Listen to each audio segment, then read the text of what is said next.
A very pleasant good afternoon to all of our viewers and those listening on Second Advent Radio. We are delighted that you have chosen to join us another time for another edition of Let's Talk. We are grateful for your presence. We are continuing our very meaningful discussion we started last week. Last week, you may remember, we had the president of the University of the Southern Caribbean. We had the provost, Dr. Len Archer, and we also had one of the chaplains on campus in the person of Mrs. Seeley. President Wilson is unable to be with us this afternoon, but he has provided an able substitute. I'm going to be introducing her in a minute, but before we do so, we would like to invite you to have a word of prayer with us. Shall we pray? Almighty Father and our God, we thank you for the opportunity and privilege to share again on Let's Talk. We ask for your wisdom, your grace, and your guidance. Be with us as we continue this very important discussion on Christian education and the University of the Southern Caribbean. Be with all of our viewers and listeners.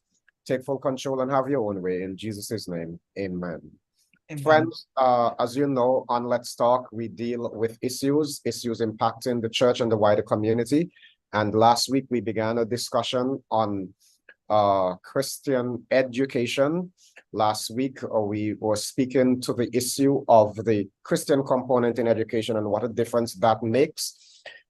We spoke to the issues relating to the Christian influence. We looked at the whole idea of, and we specifically asked Dr. Wilson last week, having matriculated at a Christian institution and a non-Christian institution, just to compare, to show the difference. We spoke to a chaplain about the atmosphere, the spiritual atmosphere on the university. We had quite an intriguing discussion.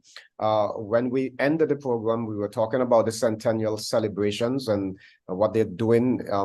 CUC back then in 1927, when it began, was a technical training college, and next a few years in 2027, it will be celebrating its 100th anniversary. And so we got into talking about that, but didn't have enough time to go into detail. This afternoon, before we go into the discussion, I would like to let you know we are, as I indicated before, in fact, none of our guests from last week are with us this afternoon. There is another program that they are involved in. Dr. Wilson and Dr. Archer, president and provost respectively, can't be here this afternoon. But we have, for the time being, and may have a second guest joining us sometime soon, hopefully. We have Dr. Barbara Reynolds, who is the associate provost, and we are delighted that she has chosen to be with us. She currently, did I say associate provost? Provost. She is really VP for administration and advancement and planning. And Dr. Reynolds is a graduate of CUC. We're now talking about USC. At one time it was Caribbean Union College. It is now University of the Southern Caribbean. She's a graduate of the class of 1982. We are delighted to have her with us. Dr. Reynolds, welcome to Let's Talk. It's a pleasure to have you with us this afternoon. Thank you, Dr. Carson. Hello to your guests. Thank you for having me in your studio. It's an important topic, and this topic is becoming even more important when we see what's happening in the multiple worlds we inhabit, not just the world of education, but generally. So I hope that I can do justice to your questions. Well, I know you can. By the way, friends, I want to just let you know that while I didn't say too much about Dr. Reynolds in the introduction, she's quite accomplished. She has had a wealth of experience, and I believe she is well suited for our discussion this afternoon. As I indicated a little later on, we may be joined by another individual. When that time comes, if she does join us, we will introduce at that particular time. Now, last week we ran out of time. As I indicated, we were talking to the matters of Christian education and where USC fits into that. But Dr. Reynolds, I'm wondering, before we get back into this whole centennial celebration and what is happening on campus and how you're preparing for that, how do you describe USC? How many students are enrolled on the main campus? And do you have other campuses? If so, where are they located? We have about 2,700 students.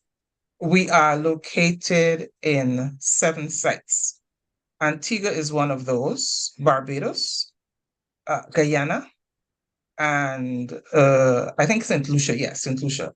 And then we have what we always call South, which is San Fernando, and then Trinidad, and of course, main campus, which Dr. Wilson calls Miracle Valley. It's quite a term that I like. And across these 7 sites, we do different things. I think one of the things that has happened over the past few years, Dr. Greene, is that the pandemic forced the whole world to take a second look at what the technology can do to bridge distance and time. And so USC was one of the first universities in the region to go virtual. And so it's working in a multimodal space now. There's some programs that are fully online. There's several more that are virtual. And of course, we have resumed face-to-face instruction. And even at the level of a particular program, one might find some elements that are online, some elements that are virtual, and some elements that are face-to-face. So we're not going back from that. And what we're trying to do, and you talked about the centennial, okay, so part of my portfolio is that we want to make the campus fully digital. And this is for 2 reasons. One, fully digital means that we will be a greener campus, more conscious of the environment, more saving in terms of consumable resources. So that's one aspect of it.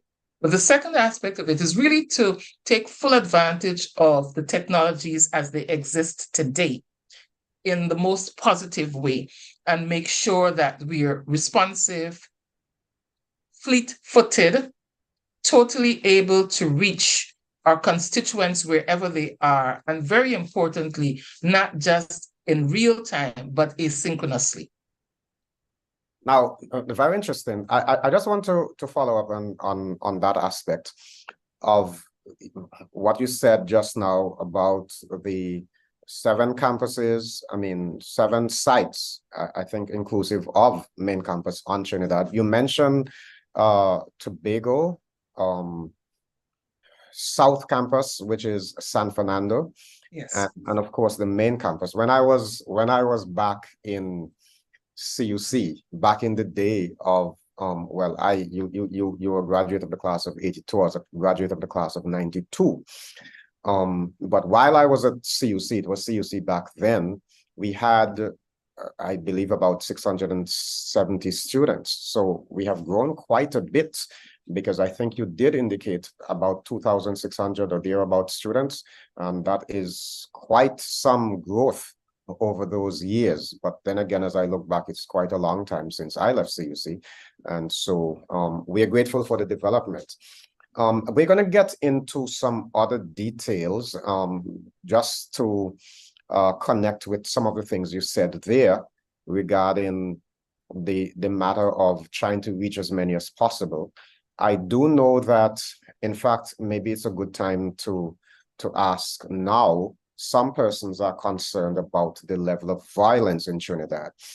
How safe is the campus? Trinidad is, well, before I deal with that, and sorry for not getting to the point earlier, but before I deal with that question, so the main campus, which is called Miracle Valley, termed Miracle Valley, is in Maracas Valley. It is in yes. Yes. You indicated 2,700 or so students. What percentage of those students are on main campus? We have quite a few day students who travel in from all parts of Trinidad. And so I don't have the exact numbers, but I do know that we have quite a few day students. I would say about 60% of our students are day students, and another 20% are another 30% are scattered across the 4 sites. Okay.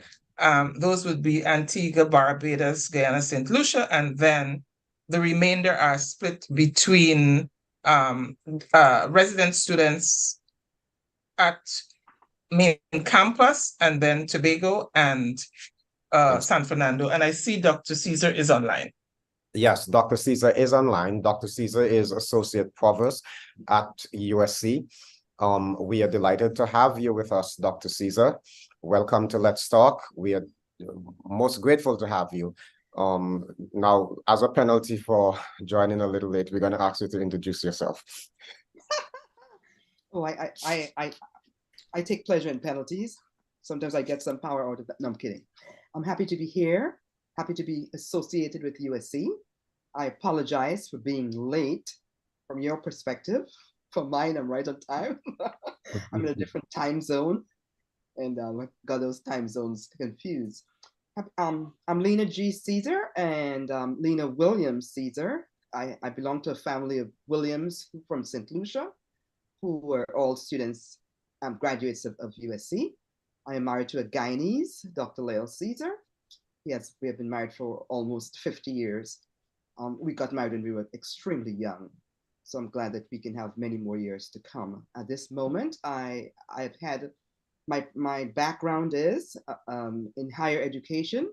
I taught at the University of Montemorelos in Mexico for a few years, taught at Andrews University for 15 years, taught at Loyola University, Catholic University in the Baltimore, Washington area for 12 years, retired, and I joined USC as part of my post-retirement celebration. I joined USC as Associate Provost as of July 1st of this year. So that's a snapshot of who I am. We're delighted to have you with us this afternoon. And you indicated that you're currently in a different time zone. I know I was talking to Barbara Reynolds. She's currently in London. So we're kind of international this afternoon. But nevertheless, here in the Caribbean, it's 3:13 p.m. Friends, those of you who are now joining, we are in conversation with Dr. Barbara Reynolds and now Dr. Lena Caesar. Delighted to be able to talk to these two distinguished ladies. Now, I was about to ask Dr. Reynolds a question on the concern that some individuals may have regarding the level of violence in Trinidad. How safe is the campus? Do you have any history of serious violence there on campus? The campus is safe. I live on the campus. I'm very security conscious. In fact, I've been security trained in my previous life in UNICEF. I was the area security coordinator for Abuja back when, I don't know, when I was a baby, I guess. So I'm very security conscious. And of course, I'm a single Black female. That means we're always security conscious. So that's my kind of metric for looking at places and spaces. It is the Valley. There's absolutely no doubt that crime has increased across the Caribbean. In fact, just earlier this year, there was a CARICOM conference on crime, including the use or misuse of guns, I should probably say, fueled by drugs and what have you. But I think that I can safely say that the campus is safe. And we have a security force overseen by Pastor Onesi Lafleur. Most of the folks, and we do have at least one female officer, most of the folks have come with some police training. And of course, layered over that would be the Caribbean, the CUC USC ethos and our own training. And in addition to that, I oversee our occupational health and safety function. So when you look at the three, I think we are very much concerned about the safety, the security, the health and well-being of students, of staff, of visitors to the campus, and we take that very, very safely. Now, that does not mean that the crime situation across the Caribbean is not important. We monitor it. And also, we have a very close association with the police station, for want of a better word, in the Valley. So I would say that all things being equal, it is a safe campus. And one of the things that, we always do as individuals, we take our own personal protection measures to ensure our safety and the safety of our fellow travelers.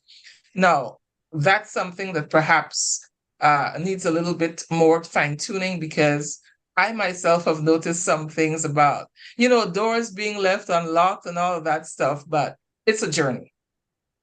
Well, years ago when I studied at then CUC, it used to amaze me how different on-campus experience is to when I venture out to go to Port of Spain or Tunapuna even, or down San Fernando in the south. It appears almost as though you're in a different territory when you enter campus. And I every now and then I go back there, as you know, I do have meetings frequently enough in Trinidad, and it's always just amazing that when you're on the campus, the main campus there, you forget for a while that you're in Trinidad. Absolutely true. Yes, definitely. Now, Dr. Caesar, let me pull you in here. I want to make one comment. Sure. I did touch base with Pastor Onesi, who is the Vice President for Student Affairs, if I'm saying that correctly. And he sent me a statement on security because I thought he would be the source. And his statement was that the USC administration has invested significantly in improving and in assuring the security of the campus. And he also made the statement that this whole safety and protection focus is being supported by the Trinidad and Tobago police service, that they have a very, very close relationship. So plus, we are God's people. We do our best, and then we trust God to do the rest. I mean, that's correct. That's how we live. Correct. Yes. That's correct. Amen. Indeed, definitely. I concur 100%. Now, Dr. Caesar, you have quite a distinguished career. When I listened to you just now, where you have taught over the years, now you are at the University of the Southern Caribbean. Now, a lot of people have expressed to me that, and I suppose there is something about getting a degree from North America, in the Caribbean context. People like to know they studied North America. So how does studying at USC compare to studying in North America? I don't know what the significant difference is. I think the whole North American thing is a matter of perception that is not backed by any research and any data. At USC, we have well-trained instructors and university professors, as well-trained as anywhere else that I have worked. And I told you I was 15 years at Andrews and other Adventist universities. And the caliber of the training is parallel, is the same in a lot of areas. The passion is the same. The interest in making sure that students have a holistic, positive experience is the same. But it's really hard to change people's perceptions. There is a perception that if it's from North America, it's better. I have found that, I've seen that there's something superior, but we have no data to support that. In fact, for example, in the School of Nursing, we are at this moment candidates for North American accreditation. I think it's going to help people perceive that this is really a strong nursing program, but we are strong and we are well respected. But we are doing that, we're getting ACN approval, just to set up people's heart at ease. But we are confident that we are able to offer a superior and comparable product. If we talk finance, is it cheaper studying in Trinidad than going to North America? I would say yes. Dr. Greene, You tell me. Go ahead, Dr. Reynolds. sorry, I just wanted to piggyback on what Dr. Caesar said. Sure. When I look at USC, CUC, I just don't look at the programs, but I look at what our over 30,000 graduates, your good self included, have been able to offer to the world in terms of service. And our graduates are all over the globe, literally all over the globe. And our graduates are probably in every distinguished profession that we could think about. And our graduates have gone on to study elsewhere. So I did my undergraduate degree, bachelor's in education at USC, CUC. But I also did a certificate at UG. I did a diploma, postgraduate diploma, University of London. I have master's degrees from Oxford and Howard, and I have a doctorate from Columbia. That's where I've been. I've worked all over the world. So if we're looking at not just the snapshot, but what our over 30,000 graduates have been able to do, you can attest to the quality of education at USC. You're a graduate of USC. Dr. Caesar can. Dr. Caesar's brother, Dr. David Williams can. Our Dr. Leon Wilson, Dr. Colwick Wilson. And you can just take your class, Dr. Greene, and just randomly pick from your class of 1992, and that tells its own story. And one of the things that you can't quantify is just the serenity of the valley. I think that resonates in our minds. You know, here is a place where many of us grew up. We weren't just educated, but we grew up. We learned about the true value of education, as Mrs. White points out, the head, the heart, and the hand, because we worked on campus, we studied on campus, we worshiped on campus, we fellowshipped together, we had fun. People, you guys met your spouses there, you know. So I just wanted to say that this is not just the thing, you know, the 30, 40, whatever credits on the transcript. It's where we are now and where our graduates have gone, that footprint that tells a story that you cannot challenge. You know, last week, I think it was Dr. Wilson who was remarking that the experience he had studying at USC still lives with him today. And the relationships formed, although it's so many years ago, you know, you meet people and you connect as though it were yesterday. And that same experience cannot be said of at, you know, his experience at other institutions. So there was something special about that USC. And I did ask about the financial difference. I happen to know that sometimes, in fact, one little research I was doing when I checked what it would cost me to matriculate for 1 year at USC, for 4 years, 1 year in North America, I could probably use that money and pay for my 4 years at CUC, USC. So the advantages are numerous. Now, to some extent, Dr. Reynolds, you made reference to the question I'm going to ask now, but I'm still going to ask it anyhow, because I think there's some other dynamics there. But most of our pastors in the Caribbean, I would say perhaps maybe 90% or so of our pastors in the Caribbean have matriculated at CUC/USC. But let's talk about other disciplines. Can you share of how persons outside of the discipline of theology who may have studied at CUC are and have impacted the Caribbean communities and maybe the wider world? You mentioned Dr. David Williams, but you know, I don't know if any other. I mean, Dr. Lena Caesar is right here before us as well. Walter Douglas, you can go on and name these names. Giraffe Thompson. I mean, the names are just multiplying.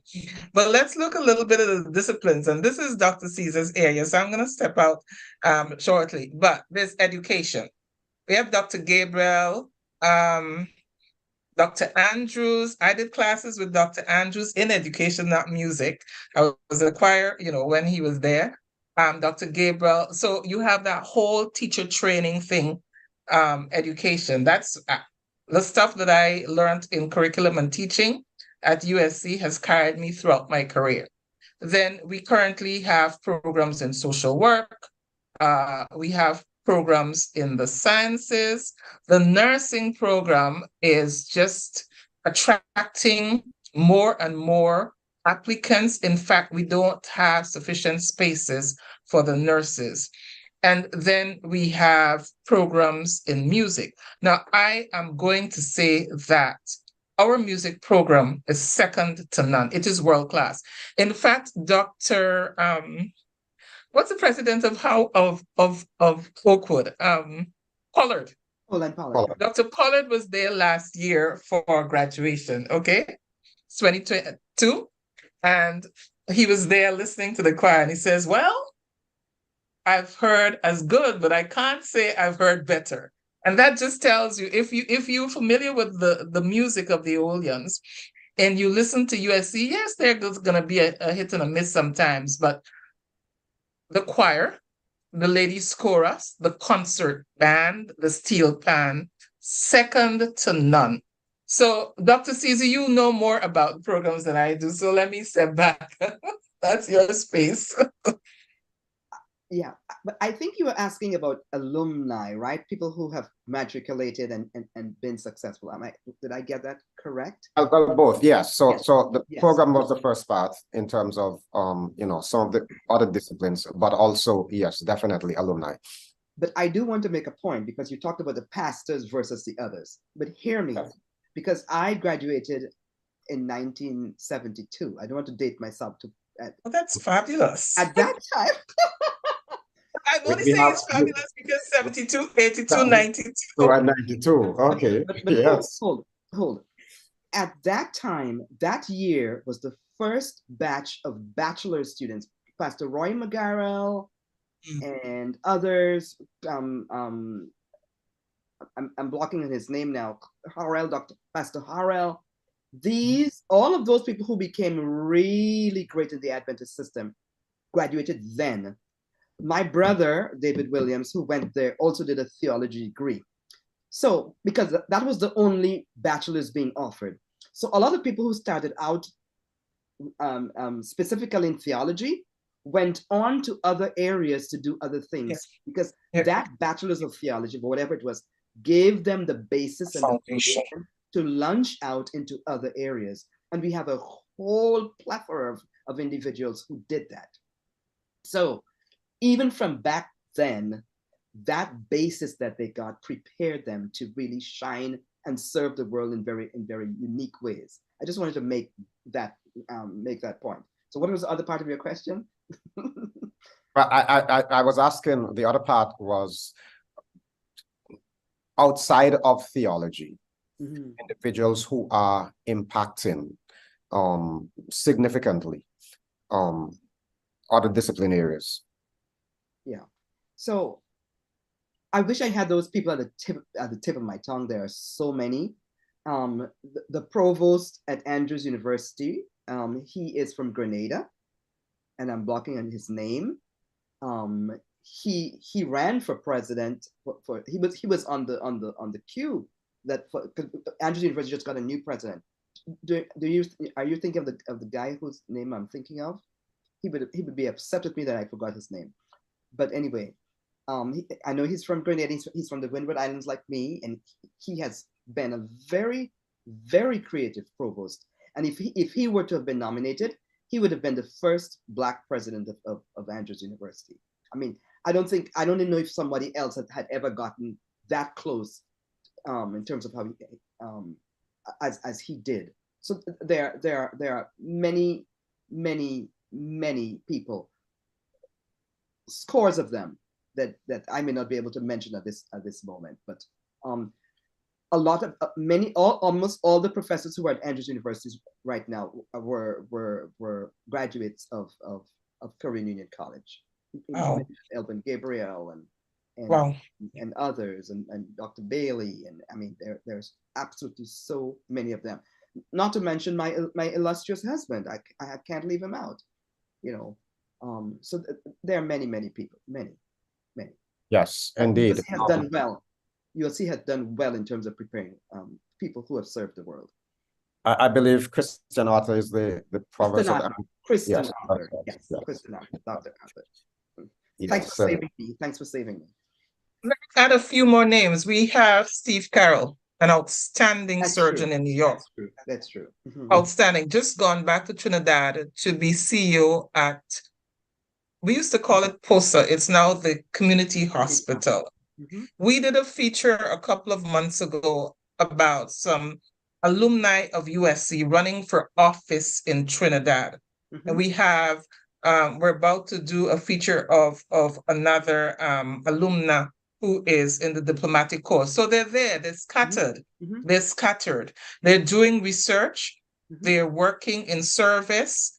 Mhm. They've gone on to live really responsible lives, whether it's in leadership or not. They're out there. Over 30,000 alumni. Yes. So that if individuals are wondering whether they should make a choice for USC, when we consider the Christian component. In fact, let me ask this question. I didn't plan to ask this question. It just popped into my mind. And given what you have both shared just now, you know, just before we started, I was chatting with Dr. Reynolds a little bit, and in Antigua, the fourth landed campus of the University of the West Indies is now there in Five Islands. And of course, a lot of people are making a choice in terms of higher education. If it is subsidized, they're going the cheaper route. Yeah. But I am thinking, and the question I want to ask, in fact, is given the Christian component and what is offered at USC and the foundation that can be laid, would it not be wise for individuals to make that investment? They're getting Christian education and they're getting a solid foundation likewise. Could I hazard an answer at that, Dr. Carson? Yes or no? Yes or no? Let me amplify. My youngest sister didn't attend USC. USC doesn't offer a law degree. As Adventists, we need our own lawyers. We pay lawyers. However, what I do know is when she was at Hugh Wooding in Trinidad, they had Advent Fellowship on Friday evenings, and they got together a lot with US CUC people then. And some of those friendships endure to now. The point I'm making is that our Christian education is not only to be limited in the halls of Christian schools. And this is a role that USC has to play by preparing leaders in multiple other ways. Okay. So one of the things that is going to happen next year is something that Karu is working on, and I'm definitely not going to steal their thunder. But we are also looking at how we can engage our young people who have to go to other universities. We don't have neuroscience on the campus. We don't have a degree on AI on the campus. We don't have engineering degrees on the campus. We need Adventists in every profession in the world. Our role at USC, our role at NCU, our role at any Adventist institution is to serve both our young people who have to go to other institutions by pulling them in through the chaplaincy and cross-fertilizing those activities, and of course, bringing them to the campus. And we should recognize also that we are responsible for training teachers. And so through that medium, if our kids went to primary and secondary schools, Adventist schools, they also have a foundation. Yes, we want them to choose USC, but in those areas where we're not set up for discipline, we can help shape them in other ways. You know, when I was a student at USC, at CUC, I Mhm. also functioned as chaplain for the, was it APFEL? That's what they call it. The students, the Adventist students at UE. Um, you know, so I get it. But I'm tempted to ask this question again, another question I didn't plan to ask, but Dr. Reynolds said something just now. We don't have a law school. And I often wonder why. So I'm going to ask you two distinguished ladies. Why is it that we don't have a law school? We have medical school, we have all kinds of disciplines around the world, but I've never heard of a law school. I'm gonna. Mhm. So as I said, I taught at Andrews University for 15 years, and that came up. I really don't have an answer. I really don't have an answer. I'm just saying that that question has been asked. In fact, don't quote me, but I'm even sure that I have been part of a committee that actually struggled with the issue because there was even an offer of funding to begin a base, an Adventist-based law school, and it has not yet occurred. And but you know, as long as there's life, there's hope. And Yes. I can't get into the reasons, but because I don't know all of them, but that this question has been asked before, and it has not yet resolved. And maybe it's something that we need to pray about. If that's what, if that's the path God wants us to be on. And I want to say something about Adventism and spirituality. When I was while I was at Andrews specifically, I would tell my students, you know, of course, I always began for example, as an Adventist school, I always began with prayer and, you know, a short devotional. And one of them came to me and asked me why I always had to do it. It was interesting that that student was a Seventh-day Adventist. And I said, because that's why your parents pay to send you here. Sent you here. Yeah. And you may not agree with me. I said to her, I may not be the smartest professor in the United States of America. I may not have the best qualifications, but what makes Andrews different is that we have the master teacher here with whom I am in contact so that I can share with you what he gives me. So I would never apologized about sharing the gospel with my students because I felt that that's why I mean, in the United States, they could go to other universities, but they came here for that spiritual ethos. And so I don't apologize for sharing it.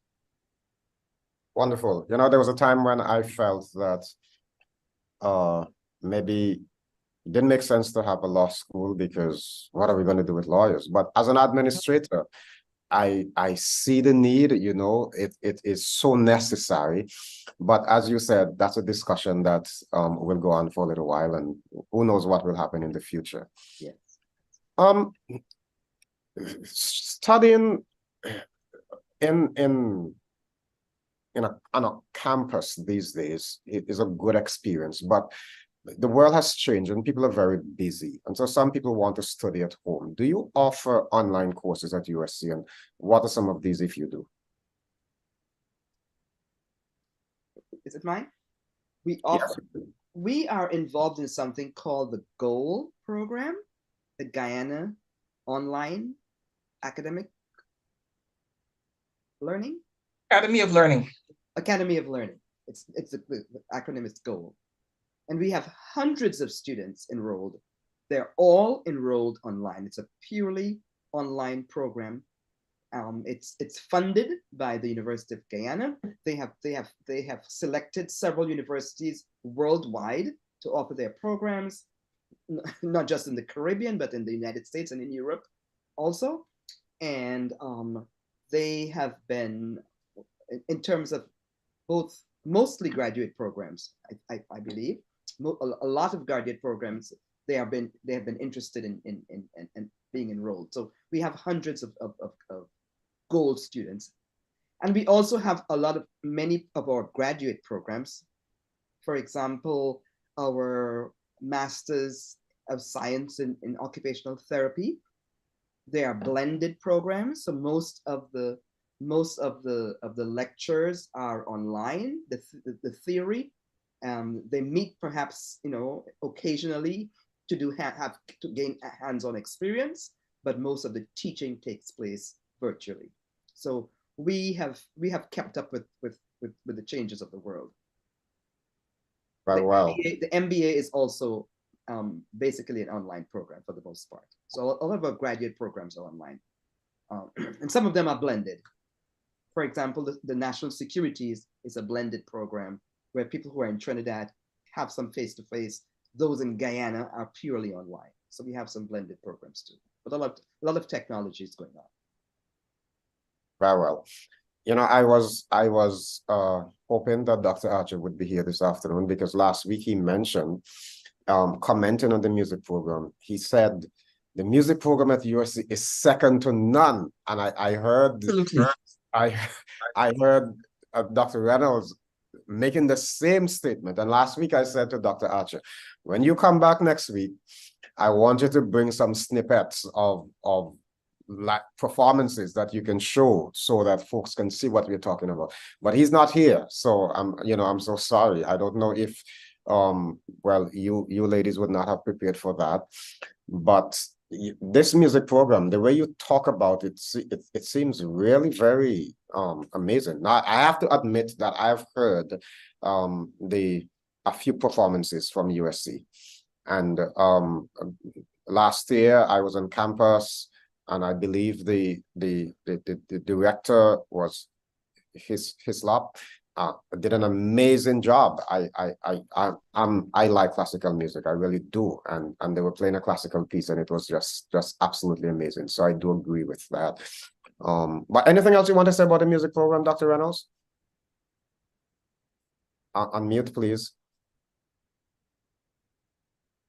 I'm a fan of USC choir and concert band and everything. I have a snippet here, if you'd allow me to just play. Yes. This one is evocative of everything that is wonderful. Okay, I'm in Europe, so you always have this kind of this. Yeah. 1 second, please. No problem. You can't get away from the ads. Yes.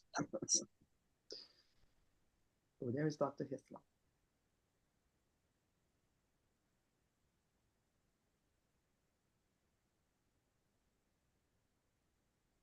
We're not getting any sound.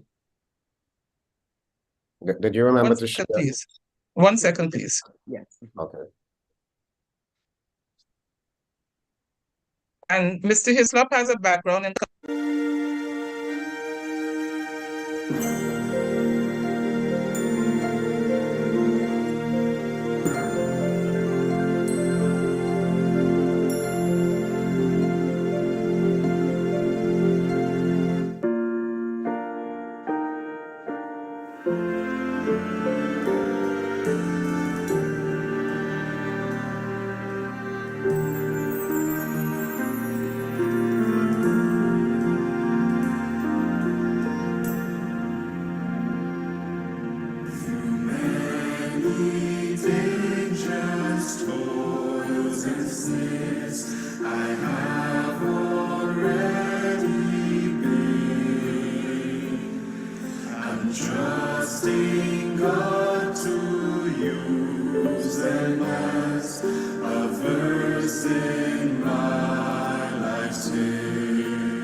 And all of that is USC. Tremendous indeed. Yeah, I was just settling in my seat, ready to listen to the whole Please thing. just go to the website, Google University of the Southern Caribbean Music, the concert band, the orchestra, the ladies chorus, the choir, just out of this world. And you know what I like about that, Dr. Carson? Mr. Hislop, we did a feature on Mr. Hislop and music, and I'd love to share it with you so you could share with your constituents. Because Mr. Hislop has a background in IT. His first degree is actually in something in computers. And what he has been able to do is to bring that into the 21st century music program. And the mixing that he did with those virtual pieces during COVID, top notch, top notch. I've seen a few of it and I was blown away indeed. Now, Dr. Caesar, I want to direct this question to you because I understand that you are responsible for research on campus. I'm interested in how the university is impacting the communities around. I believe that a university ought to have more than students graduating with degrees, but ought to have some direct impact on the communities. Yeah. I understand that there's a current Caribbean health study that the university is partnering in. Is this so? And what other areas of research and community impact is the university making? We just opened very recently this semester a clinic on across from the entrance to the campus that is jointly sponsored by the community hospital and the university. There are doctors that are there 3 times a week. People can set appointments. They can get screenings for different kinds of cancers. These programs are open to students, of course, but they're also open to the community. So we have felt very good about that in the sense that we think that we're doing what God wants us to do, where we are blending our education and health and service to the community, and it's taking off, and we're very grateful about that. We have a president who is very research oriented. He's absolutely, that is his gift. And he is involved in several studies along with a very good friend of his who is also very interested in health research. His friend is a guy by the name of Dr. David Williams. So him, along with some of Dr. David Williams' colleagues, they have been involved in several health-related studies of the Caribbean. And that is one of his areas of emphasis. He has done stuff in Guyana himself and also his brother Leon. They have done stuff. So there is that health study where they're actually collecting data. And that study is addressing a very hot issue that we have ignored for a long time, because we think a lot about people's physical health, but we haven't always thought and addressed people's mental health. And so that's one of the focus areas of collecting data.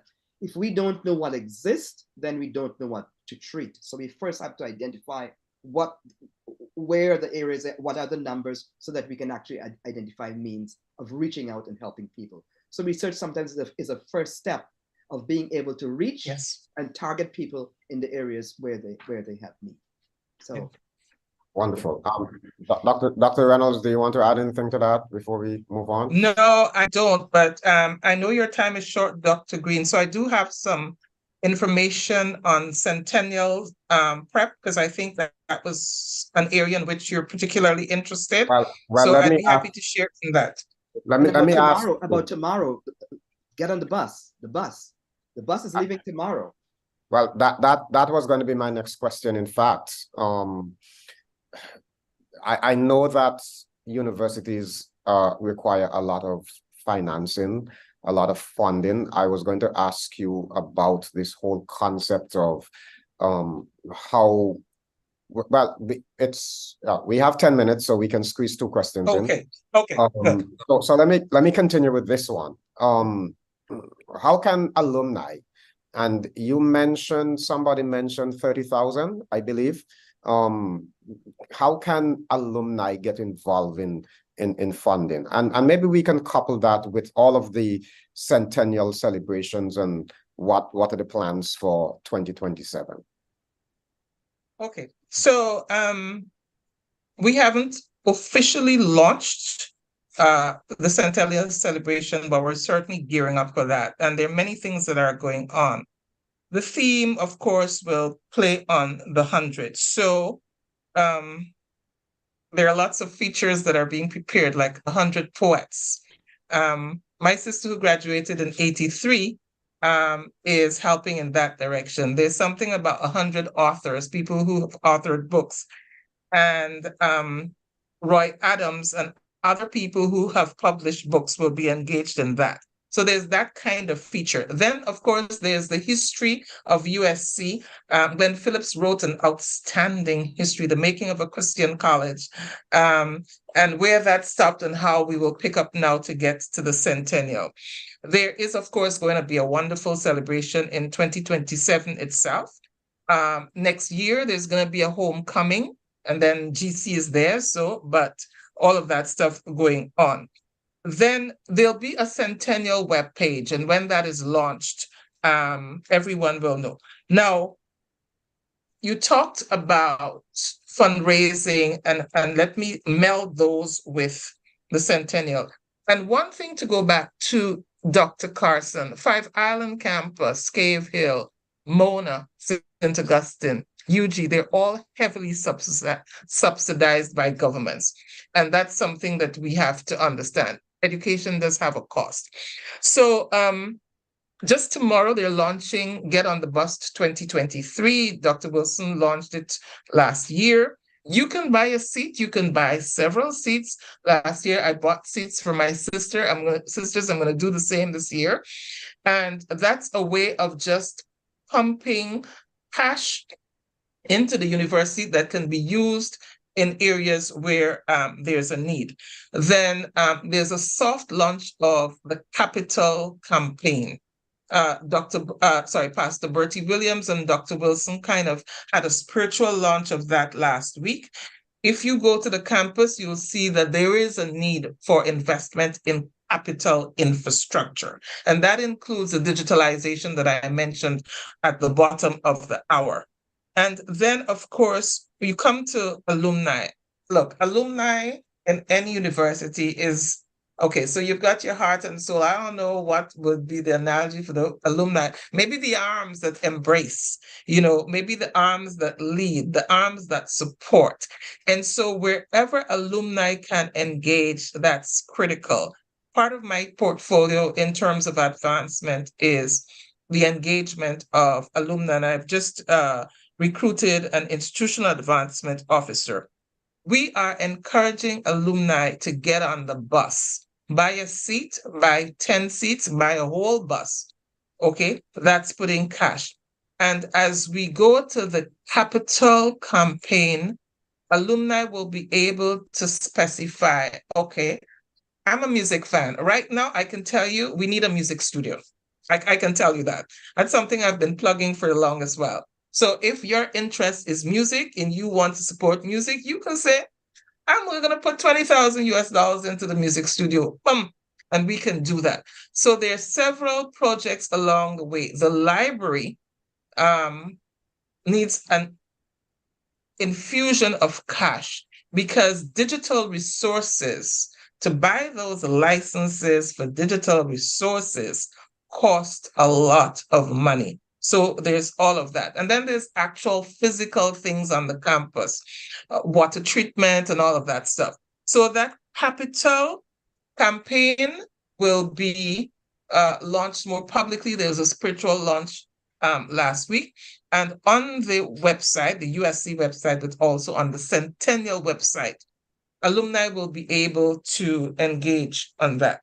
There are a couple of WhatsApp groups, the 70s, the 80s, the 90s, that are pretty active. And Pastor LaFleur is going to say a lot about that tomorrow, where they're talking about themselves. So it's not just Dr. Greene, what the university says they need, but alumni can have some wonderful ideas and come up with things that can feed into the university. And I'm going to go ahead and say, as I usually say, in my team, we just don't need funds. We need friends.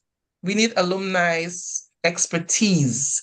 We need alumni's engagement with other places where we can't go that they can go.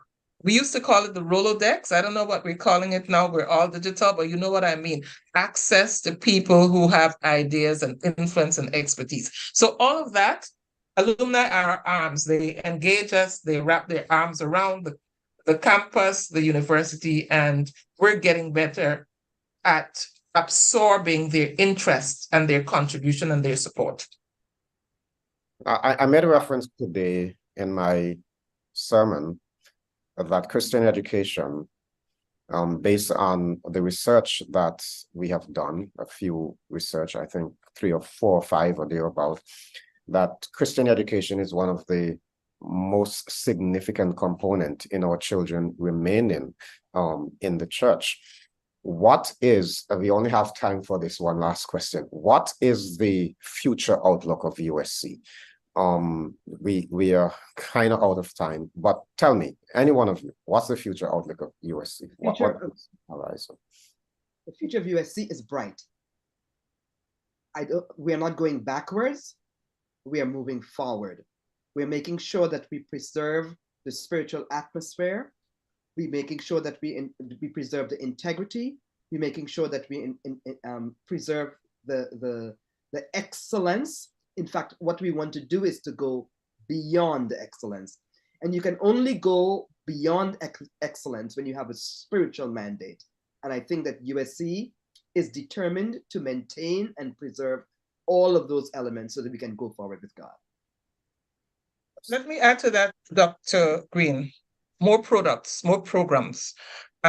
We have a professional development institute that I oversee, so we're looking at micro-credentialing.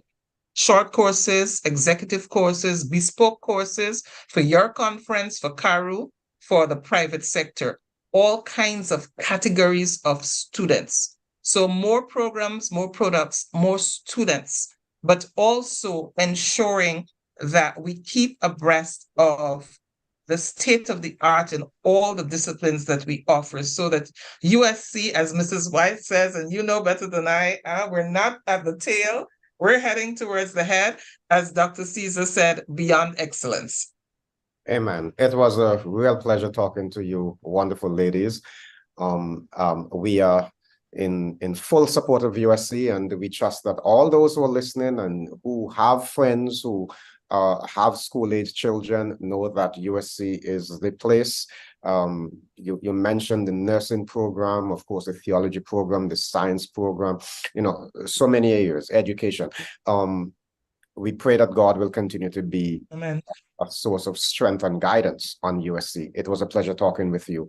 For those of our listeners, next week we continue with Let's Talk. We're going to be having a different topic. We are, of course, in the midst of Stewardship Week, and we did have something lined up in the area of evangelism, but we're going to be discussing stewardship hopefully next week. We want you to join us at 3 p.m. same time. May God bless you. Thank you, Dr. Carr.